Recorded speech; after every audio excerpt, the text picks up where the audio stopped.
मित्रों, जैसा एक कहावत है, जंगल में मंगल, लेकिन जंगल में मंगल आपकी आवाज़ से सिद्ध होना चाहिए। आपने 3 जयकारे बोले हैं, लेकिन उसमें वो आवाज़ नहीं निकली जो इस वाक्य को चरितार्थ करे।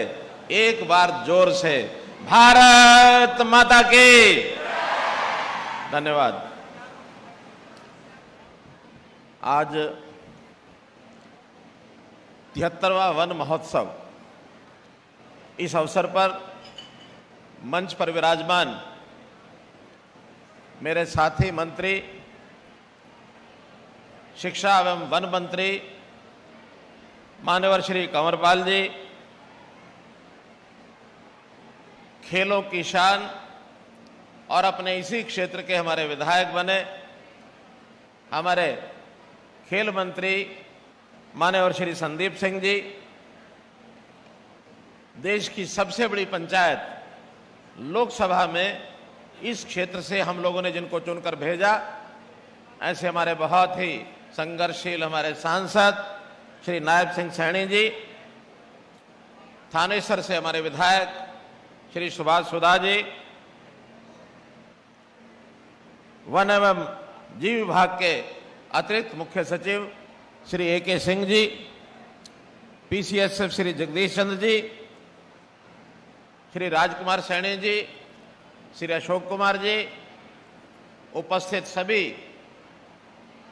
अन्य अधिकारीगण, सज्जन वृंद, भाइयों बहनों, नौजवान साथियों, पत्रकार छायाकार मित्रों व कलाकार बंधुओं, आज एक बहुत महत्वपूर्ण दिन है और उस महत्वपूर्ण दिन में एक विषय तो आज 1857 की जो क्रांति हुई, देश को आजाद कराने की वो क्रांति, और उसके महानायक श्री मंगल पांडे जी का जयंती का दिन है। इस अवसर पर मैं मंगल पांडे जी को अपनी ओर से, आप सबकी ओर से नमन करता हूं। ये सावन मास चल रहा है और हमको मालूम है सावन मास वर्षा का ऋतु होता है, और इस वर्षा के ऋतु में सब तरफ एक अनूठी छटा, चाहे वो वन हो, चाहे वो पहाड़ हो, चाहे वो किसान की खेती हो, सब तरफ एक अलग प्रकार की छटा होती है और छटा बिखरी रहती है।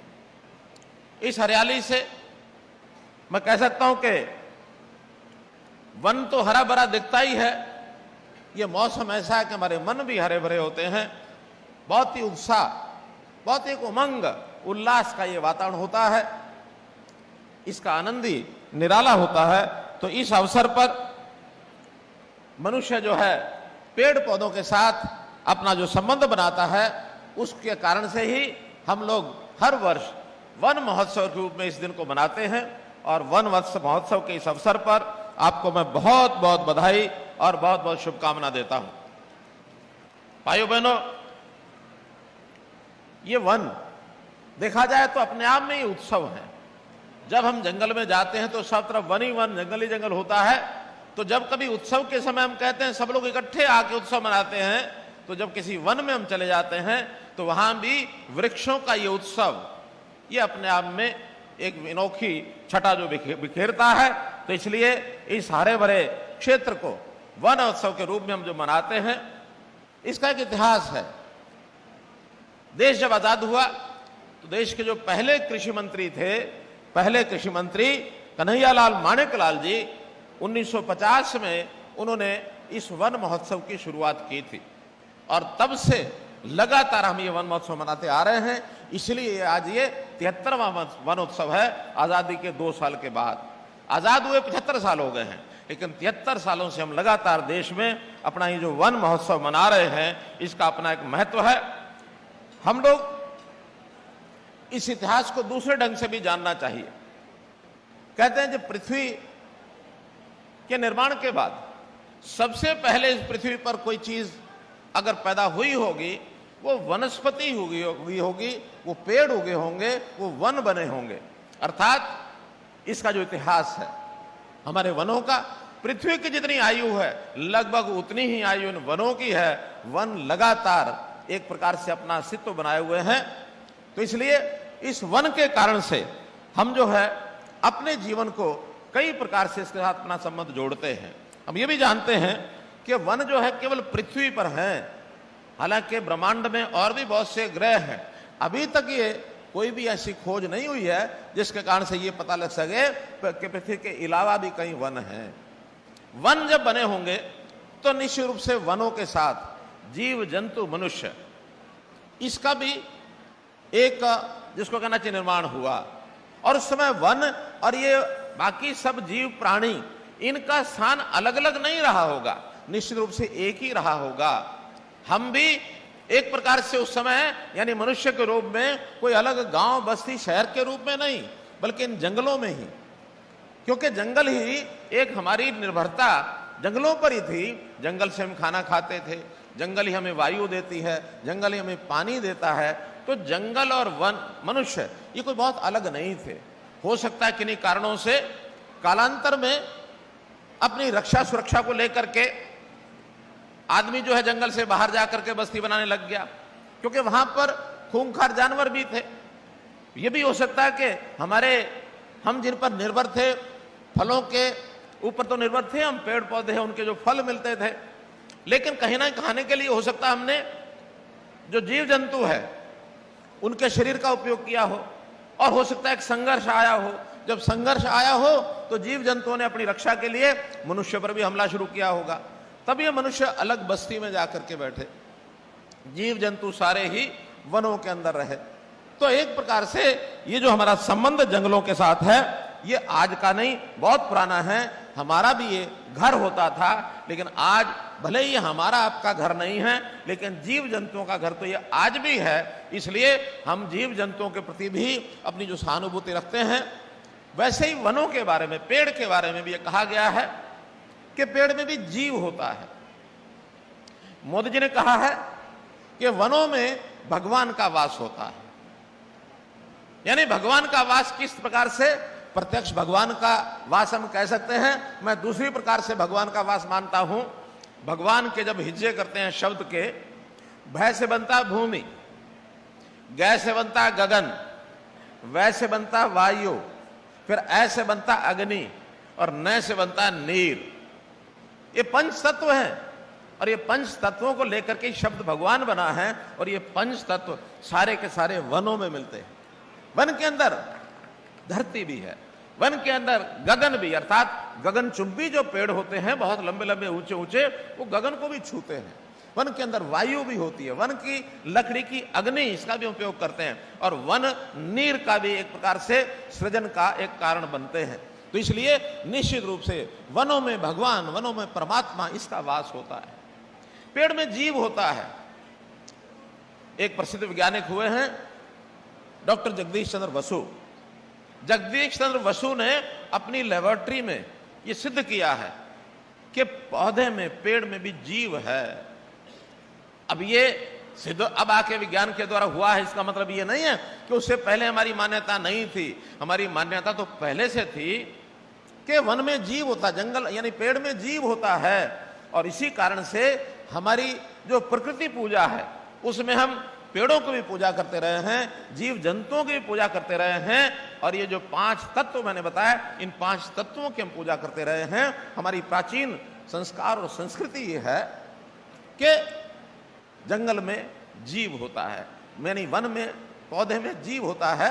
और प्रकृति के प्रति हमारा जो पूजा का भाव ये बहुत पहले से है। आज भी पीपल को, तुलसी को हम लोग यानी पूजा करते हैं। बहुत पेड़ ऐसे हैं जिनकी हम पूजा करते हैं। तो इस नाते से हमारा जो संबंध है ये बहुत पुराना संबंध है। यदि हमने जीव को बचाना है तो फिर वनों को भी बचाना होगा। और वन को बचाने का जो काम है वो हम हर व्यक्ति एक संकल्प लेता है। और खास करके ये जो वन महोत्सव जैसा विषय है, इसके ऊपर भी हम लोग जा करके और हम संकल्प लेते हैं कि हर व्यक्ति एक पेड़ लगाएगा। इस वर्षा के ऋतु में, यानी जुलाई, अगस्त, सितंबर, ये 3 महीने ऐसे माने जाते हैं कि वन लगाने का एक प्रकार का यही सीजन है, इसमें वन लगाते भी हैं। लगाने के बाद हमारा दायित्व होता है उसकी रक्षा सुरक्षा करना, क्योंकि पेड़ लगाते समय तो बहुत आंकड़े बड़े बड़े हमारे पास आ रहे हैं। हमारा वन विभाग ही कहता है कि हमने पिछले साल 2 करोड़ पेड़ लगाए थे, इस बार भी 2 करोड़ पौधे हम लगाएंगे। इससे पहले भी कई सालों से 2-2 करोड़ लगते आ रहे हैं। लेकिन अगर 2-2 करोड़ सब हम स्वतंत्र हरियाणा का जब अलग पुनर्गठन होकर के बना, इन अगर 54 सालों के हम 2-2 करोड़ मान लें, 100 करोड़ से ऊपर पौधे लगा करके पेड़ बन जाने चाहिए थे। और अगर 100 करोड़ पौधे लग जाते तो हरियाणा की 1 इंच भूमि पर भी पैर रखने लायक जगह ना बचती। लेकिन हम पौधे लगाते हैं, उसके बाद जो अगला दायित्व है वो है उन पौधों की रक्षा सुरक्षा करना।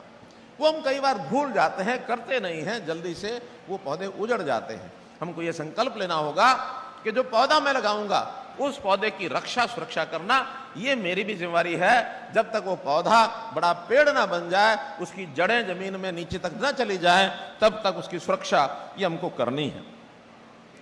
पेड़ पौधे हमको जीवन की तो यानी जीवन में जिन चीजों की आवश्यकता, उसमें भोजन का तो ये एक प्रकार से हमारे सहायक बनते ही हैं।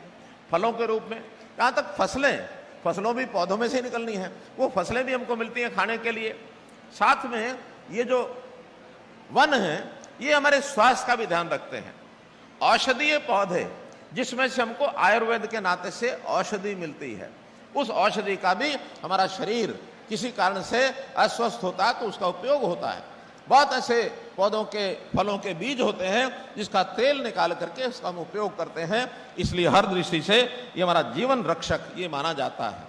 हमने अभी पिछले कुछ वर्ष पहले पतंजलि जो योगपीठ है उनके साथ मिलकर के, पतंजलि जो आयुर्वेद जो उनका एक विंग है, उनके साथ मिलकर के मोरनी में 50,000 एकड़ पर एक औषधीय वन इसको विकसित करने का एक समझौता किया है। उसमें बहुत प्रकार की प्रजातियां औषधीय पौधों की उन्होंने लगाई हैं और लगातार उस काम को हम बढ़ा रहे हैं और वहां के किसान को उसका मालिक बना रहे हैं कि जो भी उसमें से बिक्री होगी उसका लाभ उन किसानों को मिलेगा। मोरनी की आर्थिक स्थिति लोगों की एकदम बदल जाएगी, लोगों को व्यवसाय मिलेगा। इस नाते से इस काम को भी हमने किया है। मित्रों, वन के नाते से एक महत्व और है, हमको ध्यान में आता है हमारी संस्कृति के नाते से वनों की कितना महत्व होता था। हम जानते हैं कि महात्मा बुद्ध ने, उनको जो ज्ञान का एक बोध हुआ तो वो भी एक पेड़ के नीचे हुआ था, बोध गया में। तो उस पेड़ के नीचे ही उनको ज्ञान का बोध हुआ था। हम जानते हैं कि भगवान कृष्ण ने यानी कुरुक्षेत्र ज्योतिषर में जब महाभारत का युद्ध था, अर्जुन को गीता का संदेश जो सुनाया था वो एक वट वृक्ष के नीचे वो सुनाया था। और आज भी वो वट वृक्ष अगर हम जाते हैं, ज्योतिषर तो हमारे पास ही है, वो आज भी विद्यमान है वट वृक्ष। तो इन वृक्षों के नीचे और हमको बहुत बड़ा ज्ञान और बहुत बड़े यानी संत सन्यासियों ने जो तपस्या की है। एक बार मैं जम्मू कश्मीर गया तो कश्मीर में एक पेड़ है, नाम उसका था गिरनार का पेड़। अब गिरनार का पेड़ वो इतने बड़े चौड़े पेड़ होते हैं कि एक संत जी ने अपनी उसके तने को यानी खोखला करके, खड़ा पेड़ है, जीवित पेड़ है, उसके तने को खोखला करके उसके अंदर अपनी कुटिया बनाई हुई है। और ऐसे एक पेड़ के नीचे उन्होंने अंदर से उसको खोखला करके लगभग 20 फुट की सर्कमफरेंस उसकी होगी परिधि, और उसके अंदर यज्ञशाला बनाई हुई है। अब सर्दियों में यज्ञ बाहर वो कर नहीं सकते, उसके अंदर बैठ के करते हैं। तो इतने बड़े बड़े मोटे पेड़ ये भी कई बार हमको देखने को मिलते हैं। हमने पिछले साल एक योजना जो भी बताई गई कि जो पुराने पेड़ हैं, 75 साल से जो ज्यादा आयु के पेड़ हैं, ऐसे पेड़ों को सुरक्षित रखने के लिए अपने कोई ना कोई व्यक्ति, कोई संस्था, कोई पंचायत अपनी जिम्मेवारी लेती है।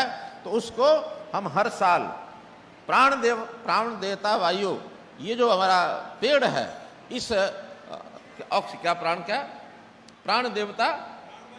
प्राणवायु देवता इसकी पेंशन लगाई है।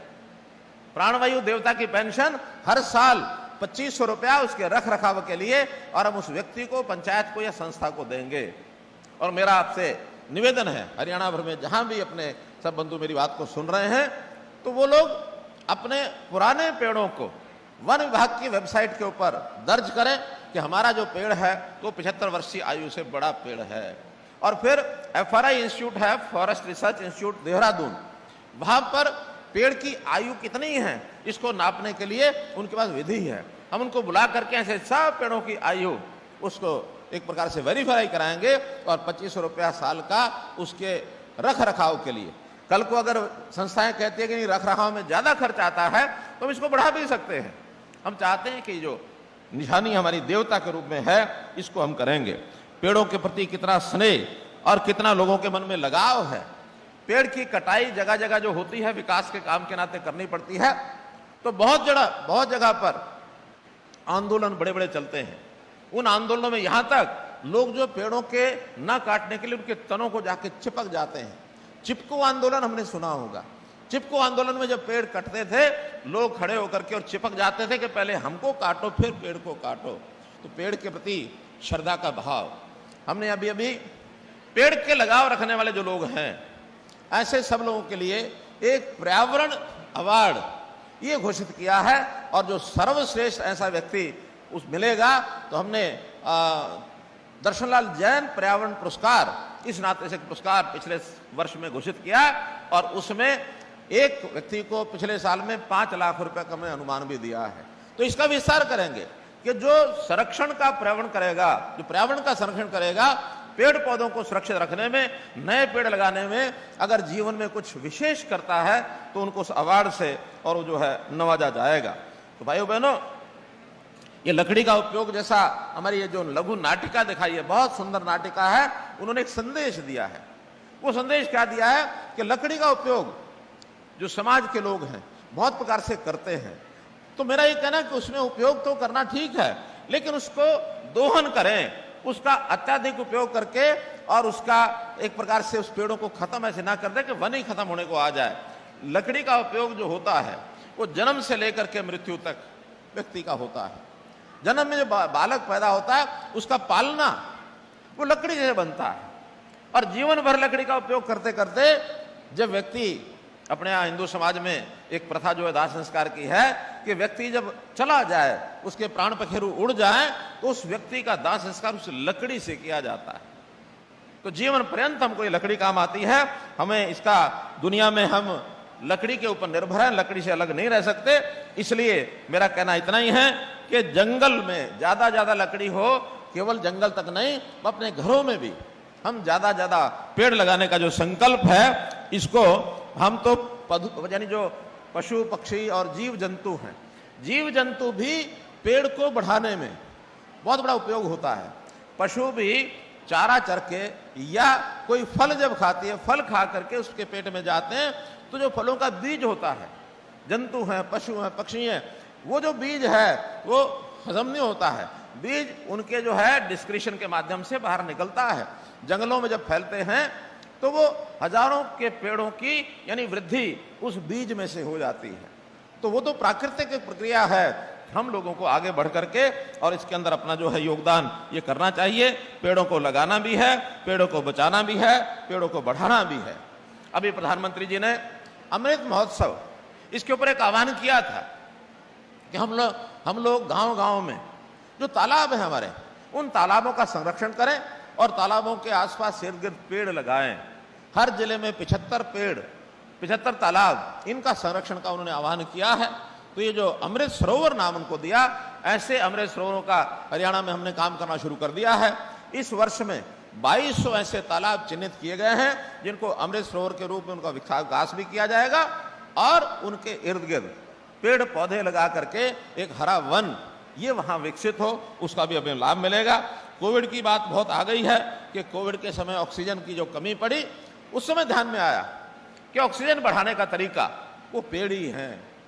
पेड़ का एक अपना कारखाना ऐसा है कि जो कार्बन डाइऑक्साइड लेता है, ऑक्सीजन छोड़ता है। तो हमने ऑक्सीवन की जो बात कही, सारे प्रदेश में 5 एकड़ से 100 एकड़ तक हम यानी सैकड़ों की संख्या में पार्क बनाने जा रहे हैं। करनाल में, हमने पंचकुला में अभी जो 2 जो और बताए गए हैं, एक तो सोनीपत में मूर्थल और यमुनानगर में सढोरा, यहाँ भी 2 बड़े बड़े जो वन हैं वो लगाए गए हैं और इसका विस्तार हम और ज़्यादा करेंगे। आप लोगों का सहयोग इसमें चाहिए। आप सहयोग करेंगे तो निश्चित रूप से हम आगे बढ़ेंगे। पेड़ की कितनी कीमत है इसका कोई हिसाब नहीं लगा पाया है, लेकिन मैं आभार व्यक्त करता हूं सुप्रीम कोर्ट का। सुप्रीम कोर्ट ने एक केस में पेड़ों का सम्मान करते समय कहा कि एक सामान्य पेड़ जो अपनी एक अच्छी आयु ले चुका है, आज भी हरा भरा है, उसकी आयु एक पेड़ की, आप सुनकर हैरान हो जाएंगे, उन्होंने 72 लाख रुपए आंकी है।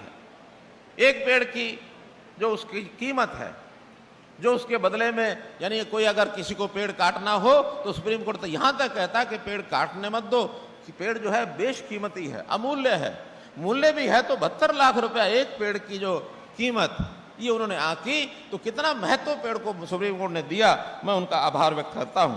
तो भाइयों बहनों, मैं अब अंत में इतना ही कहूंगा कि हम लोग इन पेड़ों का महत्व समझते हुए और हम ज्यादा पेड़ वो जो अपने क्षेत्र में, अपने गांव में, अपने आसपास सार्वजनिक स्थानों पर, घरों में, सब जगह पेड़ लगाएं। और आज इस वन महोत्सव के दिन संकल्प लें कि हम इन पेड़ों की सुरक्षा भी करेंगे, पेड़ों को आगे भी बढ़ाएंगे। अभी तक हरियाणा में कुल मिलाकर 7.14% ये हमारा वन क्षेत्र है।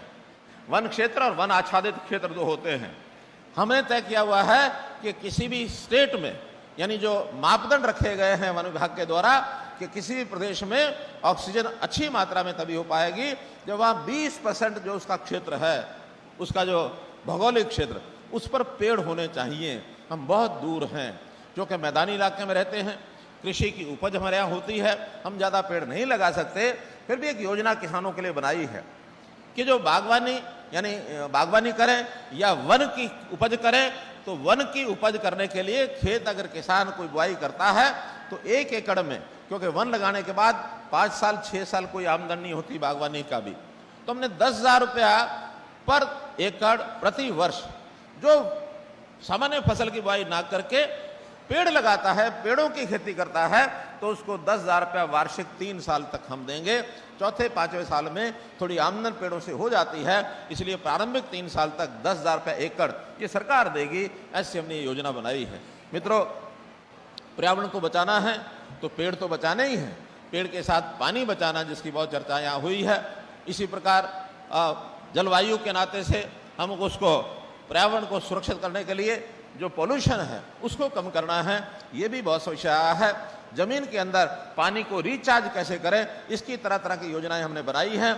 कुल मिलाकर हमारा जो किसान, हमारा जो सामान्य ग्रामीण नागरिक, ये इस ओर बहुत ज़्यादा ध्यान कर सकता है। इसलिए निवेदन ये है कि आप लोग उसके लिए आगे बढ़ें। खास करके जो हमारे स्योंसर गाँव के लोग हैं या आसपास के जो और गांव हैं, गांव नीमवाड़ा, इसाक और भी 3-4 गांव बताए, इन सब गांव के लोगों को मैं कहूँगा कि इस जंगल को सुरक्षित भी रखना है और इसके आसपास या इसके अंदर और जितने पेड़ लगाने के लिए वन विभाग की हम सहायता कर सकते हैं वो सहायता करें। एक बात और याद आ रही है कि इन पेड़ों में कई बार बीमारी भी लगती है। एक मध्यम आयु का पेड़ है, अचानक सूखने लगता है, उसके जड़ में कोई कीड़ा लगता है या कोई और उसको बीमारी हो गई है, ऐसा पेड़ अचानक कहीं उसको हम सूखता देखें तो वन विभाग को सूचित करें। वन विभाग के पास पेड़ों की बीमारियों की दवाइयां भी हैं, इसलिए तुरंत आएंगे और उस पेड़ को कोई तकलीफ, कोई दवाई उसको देनी होगी तो तुरंत उसको दवा देकर और पेड़ को, सूखा पेड़ है तो हरा भरा करने का भी बहुत अवसर है। इसका भी जरूर हमको लाभ उठाना चाहिए। आज चूँकि स्योंसर में ये कार्यक्रम हो रहा है, ये जो एरिया है स्योंसर गांव का, आसपास और 2-3 गांव का भी बताया है, तो स्योंसर के लोग जो मुझे मिले उनका कि हमारी एक सड़क है वो काफ़ी टूटी फूटी है, स्योंसर से इसाक मार्केटिंग बोर्ड की सड़क है, तो उसको चौड़ा करने के लिए हमें हो सकता है उसको पीडू में बदलना पड़े, लेकिन उसकी मुरम्मत, उसका चौड़ा करने का काम ये स्योंसर से इसाक सड़क का कराया जाएगा। और ऐसे ही गांव नीमवाड़ा, इसकी मंडी की जो डिमांड है उसकी भी फिजिबिलिटी करा करके, अगर वहाँ मंडी का आवश्यकता महसूस हुई तो गांव नीमवाड़ा में मंडी का भी पुनर्निर्माण कराया जाएगा। बहुत बहुत धन्यवाद, बहुत बहुत आभार।